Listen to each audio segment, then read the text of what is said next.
யாரோட அல்லாஹ் இருப்பார்? ரசூலுல்லாஹி ஸல்லல்லாஹு அலைஹி வஸல்லம் சொன்னாங்க, மன் ஆதாலி வலியன் ஃபக்கத் ஆதன்துஹு பில் ஹர்ப். யார் என் நேசனை புறக்கணிப்பாரோ அவருக்கு எதிராக நான் போரை பிரகடனம் செய்வேன். அவர் யார்? என்னை ஃபர்தான வணக்க வழிபாடுகளை கொண்டு என்னை நெருங்கிக் கொண்டே இருப்பார்.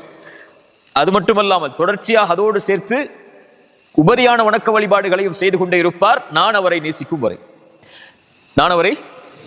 வரை, என் நேசத்திற்காக அதை செய்து கொண்டே இருப்பார். நான் அவரை நேசிக்கும் வரை.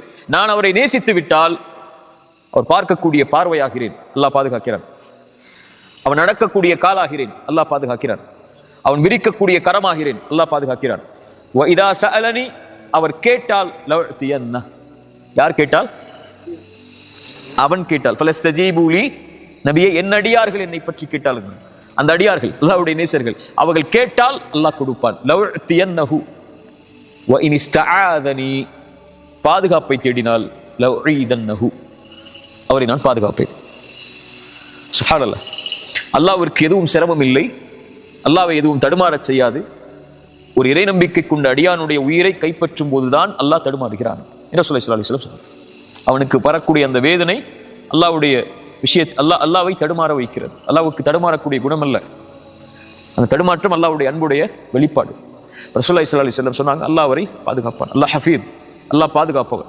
நம்முடைய வாழ்க்கையில் நமக்கு தேவையான மிகப்பெரிய அம்சம், நம்ம சந்திக்கக்கூடிய எல்லா நிகழ்வுகள்லையும் சந்தோஷமா இருந்தாலும் துக்கமா இருந்தாலும் ஒரு முஃமினுக்கு தேவை அல்லாஹ்வுடைய பாதுகாப்பு. அதான் ரசூலுல்லாஹி ஸல்லல்லாஹு அலைஹி வஸல்லம் சொன்னாங்க, அஜபல் லி அம்ரில் முஃமின், ஒரு முஃமினுடைய காரியம் என்னை ஆச்சரியப்படுத்துகிறது. அவனுக்கு ஏதாவது நலவு நடந்தால் அல்லாஹ்வை புகழ்கிறான், ஏதாவது சோதிக்கப்பட்டால் என்ன செய்கிறான்?